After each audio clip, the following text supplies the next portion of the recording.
미가서 3장을 함께 읽었습니다. 이스라엘 백성들 중에서도 특별히 지도자들에 대한 고발이 기록되고 있습니다. 하나님께서 우두머리들과 또 통치자들을 세우신 이유는 이스라엘 전체를 하나님의 말씀이 실현되는 현장으로 다스리게 하시기 위함입니다. 사사시대에 하나님께서 이스라엘 백성들의 요구대로 그들에게 왕을 세우시면서 그들에게 기대했던 것은 눈에 보이는 그 왕을 통해서 하나님께서 그들을 다스려 가신다는 것을 알게 하기 위함이었죠. 그래서 사무엘상 8장 7절에 보면 여호와께서 사무엘에게 이르시되 백성이 내게 한 말을 다 들으라. 이는 그들이 너를 버림이 아니요 나를 버려 자기들의 왕이 되지 못하게 하려 함이니라. 이미 하나님이 왕이시고 하나님이 다스리시는데 그것을 거부하는 것이죠. 하나님께서 그들의 요구대로 왕을 세우시면서 그를 통하여 하나님이 그들을 다스려 가신다는 것을 알리기를 원하셨습니다. 그래서 이제 지도자로 세움받은 자들은 그 뜻을 이루는 겁니다. 가정에서 하나님이 가장으로 세우셨으면 가장을 통해서 그 자녀들이 하나님께서 가정을 다스리시고 하나님께서 너희를 키워 가신다는 것을 가르치도록 하는 것이 부모의 역할입니다. 교회를 다스리면서 목사가 세워진 것은 하나님의 말씀으로 하나님의 교회를 주께서 이끌어 가시고 하나님께서 그 교회를 세우시며 하나님께서 그 교회를 통하여 일하심을 드러내기 위함이지요. 하나님께서 나라를 세우시고 위정자들을 세우신 것은 그들을 통하여 하나님께서 너희를 다스리시고 그들을 통하여 하나님께서 평안한 삶들을 살아가는 중에 너희의 믿음을 지켜갈 수 있도록 하시기 위함입니다. 하나님께서 세워놓으신 지도자들, 하나님이 세워놓으신 앞선 자들은 그렇게 하나님께서 일해 가심을 드러내는 것이 본분입니다. 그런데 자, 한번 보십시다. 하나님께서 그 지도자들을 향하여 뭐라고 물으시냐면 1절에 이렇게 묻습니다. 맨 마지막에 보시면 정의를 아는 것이 너희의 본분이 아니냐라고 묻습니다. 정의를 아는 것이 너희의 본분이 아니냐? 이렇게 물으면 대답이 뭐라고 나와야 될까요? 예, 맞습니다. 이게 이제 대답이잖아요. 우리에게 하나님께서 맡기신 일이 있으니 정의를 우리가 알고 정의를 잘 실천해야 됩니다. 이게 원래 나와야 될 대답입니다. 그런데 하나님께서 그들을 뭐라고 정의하시는가 하면 9절을 한번 보십시오.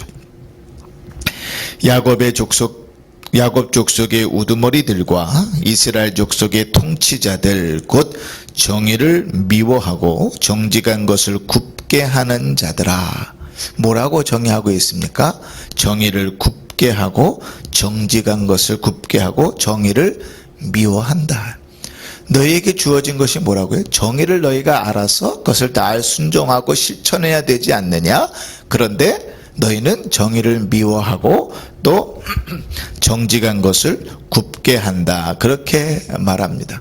그러니까 지도자들이 하나님께서 세운 그 지도자들이 모든 권세는 하늘로부터 나지 않는 것이 없다고 했는데 하나님께서 세우셨고 하나님께서 그 나라를 다스려 가시면서 하나님께서 이 나라를 다스리시고 하나님의 공의와 하나님의 정의가 있기를 원하시는데 그것이 사라져 버렸다는 거죠. 거기에 관심이 없어요. 그런데 비단 이러한 문제는 나라를 다스리는 지도자들에게만 있지 않고 종교 지도자들에게도 있습니다. 그들은 하나님의 뜻에 관심이 없어요. 5절을 한번 보십시다.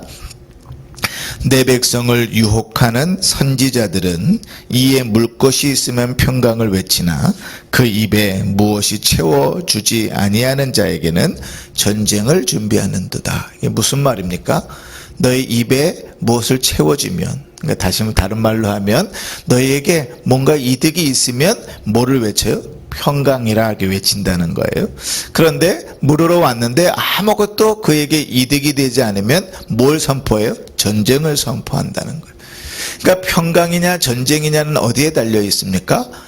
내가 무엇을 얻느냐, 나에게 이익이 있느냐에 달려 있습니다. 문제는 그들이 선지자라는 것입니다. 선지자는 뭐 하는 사람이죠? 하나님의 말씀을 대언하는 자입니다.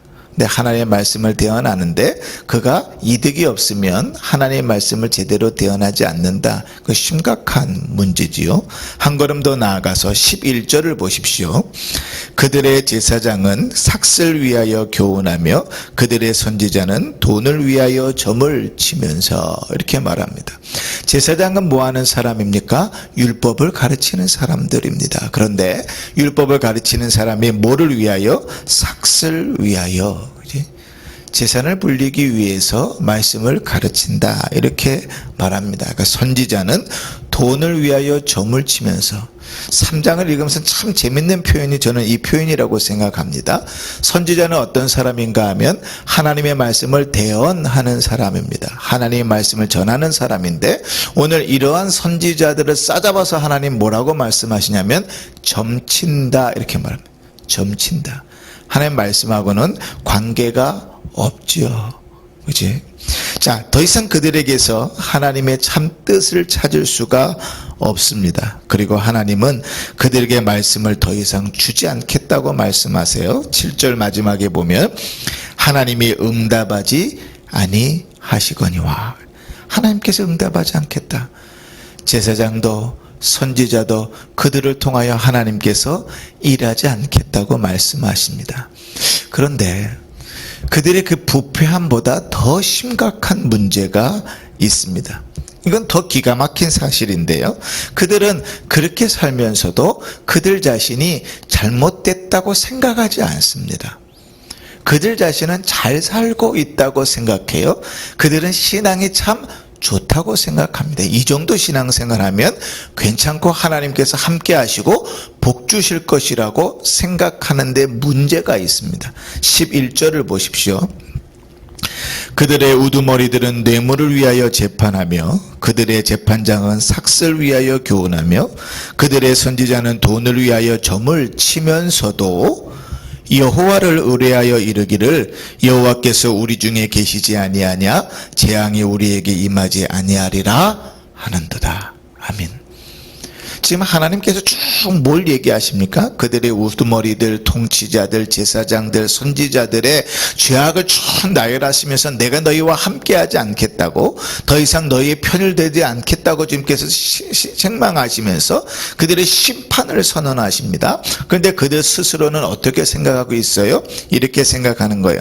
우리가 하나님을 의뢰하니, 우리가 하나님을 믿으니 하나님이 우리와 함께 계시고 하나님께서 우리에게 재앙을 주지 않을 것이다. 이 얘기 뭐예요? 하나님 우리에게 복 주실 것이다 라고 착각하고 있다는 거죠.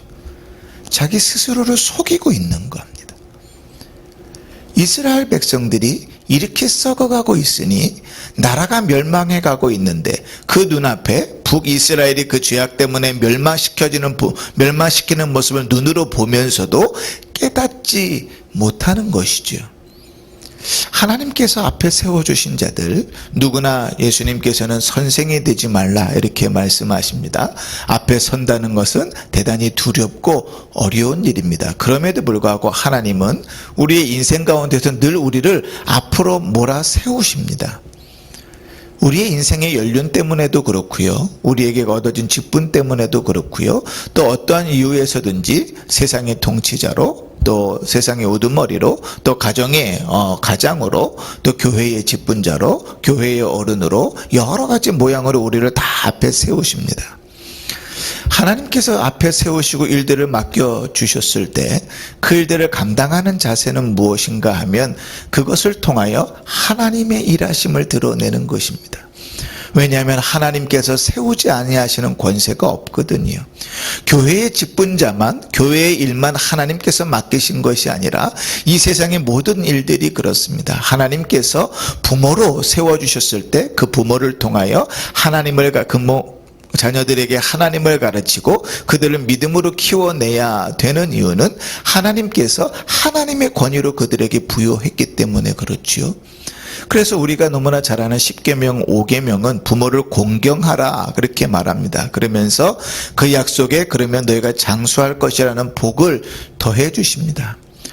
우리 부모가 참 부모다워서 그 부모가 참 훌륭해서 공경하라고 말하는 것이 아닙니다. 참 죄송하지만 부모가 부모다운 역할을 잘해서 공경하라는 것이 아니라 하나님께서 그 권위를 세우시고 하나님의 권위로 그들과 함께 하시기 때문에 자녀된 자로서는 당연히 그 부모를 공경해야 됩니다. 때로는 부모가 부모다운 역할을 하지 못할 때에도 공경해야 되는 것이 하나님께서 내신 법칙입니다. 왜냐하면 하나님께서 그렇게 세워놓으셨거든요. 교회 직분자들도 마찬가지입니다. 나라를 다스리는 이들도 마찬가지입니다. 어떤 모임에서든지 하나님께서 지도자로 세운 자들에게 요구하시는 것은 그것을 통하여 하나님의 다스리심과 주의 정의가 드러나는 것입니다. 근데 이 시대가 어떻게 되었습니까? 나라는 위정자들은 늘 전 세계를 통틀어 거짓말쟁이라고 정의되어 있습니다. 우리나라 국회의원 중에 예수 믿는 사람이 얼마나 많은 줄 아십니까?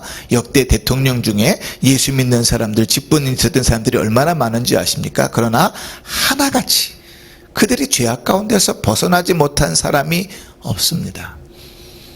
교회 직분자들 가운데 하나님께서 세워주셨음에도 불구하고 얼마나 많은 비리와 어려움 가운데 있는 줄 아십니까? 이 교회의 목회자들 가운데 얼마나 많은 목회자들이 하나님의 말씀을 버리고 목회를 하고 있는 줄 아십니까? 목회자가 내가 돈 버는 것에만 관심이 있다면 절대로 작은 교회에서 목회하지 않습니다. 생활도 책임져 주지 않는 교회에서 무슨 목회를 하겠습니까? 돈에 관심이 있고 먹고 사는 데 관심이 있으면 내 생활을 책임져 주는데 가야지요. 요즘 신학생들이 많이 그렇다 그래요. 신학생의 수도 적어서 그렇지만 작은 교회는 절대로 가지 않습니다. 제가 3년 동안 지금 부교육자를 찾고 있습니다. 그런데 작은 교회는 가지 않습니다. 큰 교회를 가는 거지요. 심각한 것 이런 얘기를 들었으면 작은 교회를 가느니 차라리 아르바이트를 하겠다.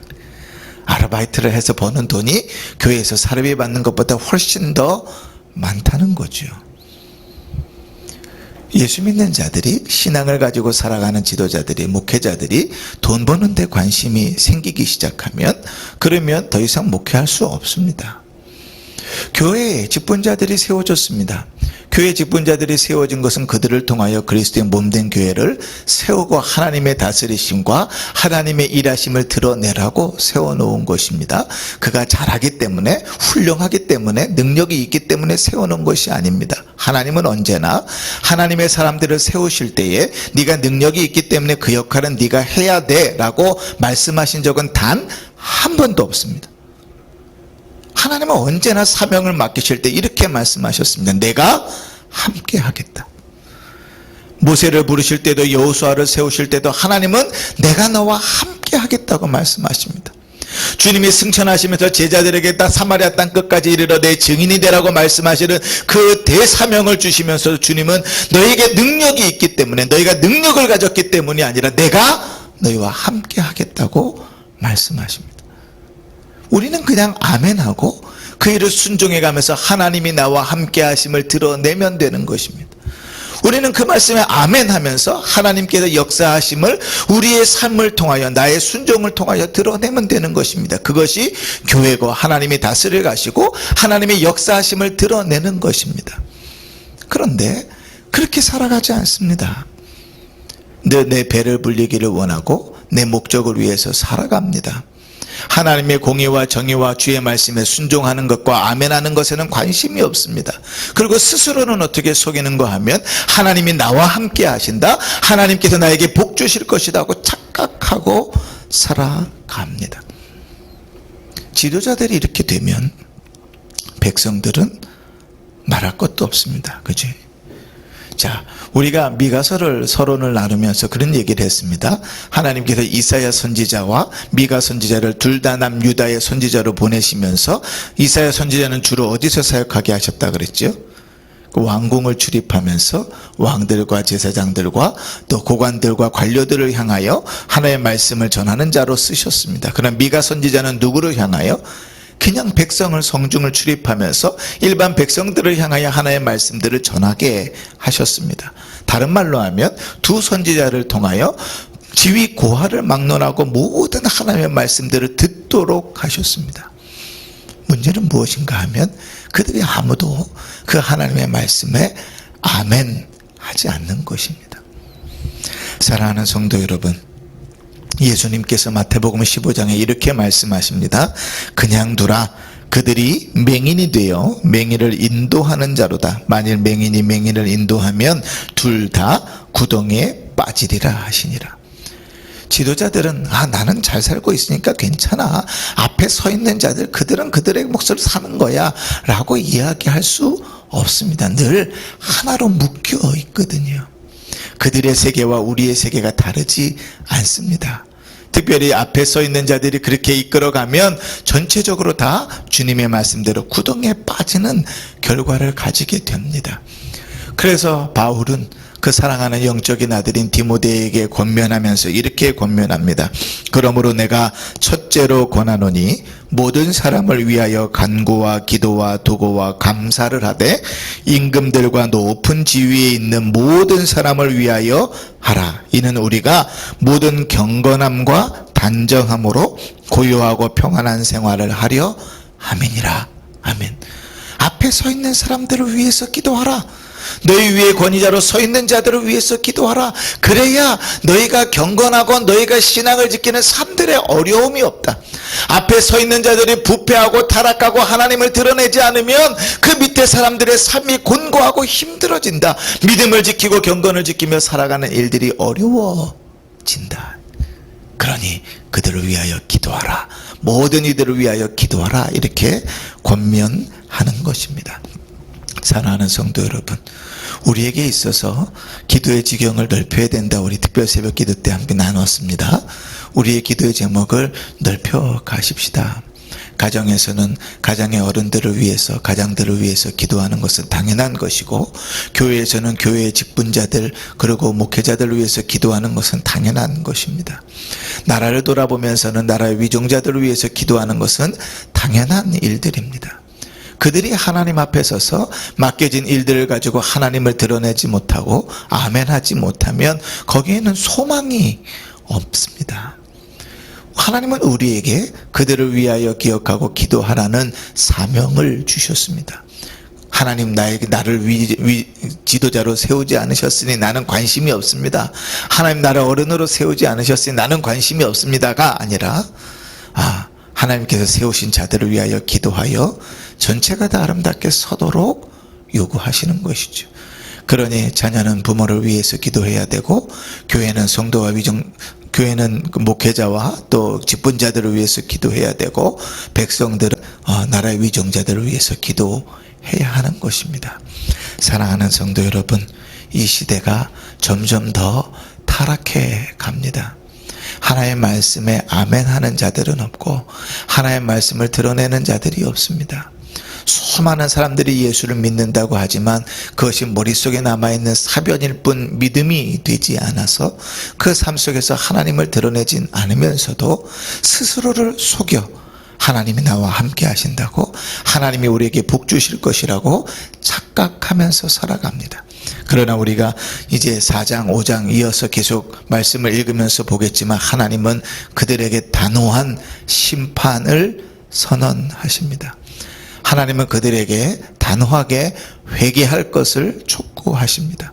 그러니 악인의 형통함과 악인의 잘됨을 부러워하지 말고 우리에게 주어진 몫의 사명을 잘 감당할 수 있기를 바랍니다. 오늘 이 새벽에는 하나님 앞에 기도하면서 우리 위에 세워져 있는 자들, 우리 앞에 세워져 있는 자들을 위해서 기도하십시다. 특별히 가정의 가정들을 위해서 어른들을 위해서 기도하시고, 또 교회의 직분자들과 또 목회자를 위해서 기도하시고, 나라와 민족을 위해서 기도하셔서 저들을 통하여, 저들의 순종함과 아멘함을 통하여 하나님이 드러나고 하나님의 다스리심이 드러날 수 있도록, 그리하여 주 안에서 우리가 경건하고 주 안에서 고요하고 평안함 가운데 믿음의 삶들을 살아갈 수 있도록 기도하는 성도들 되시기를 주님의 이름으로 축원합니다. 아멘.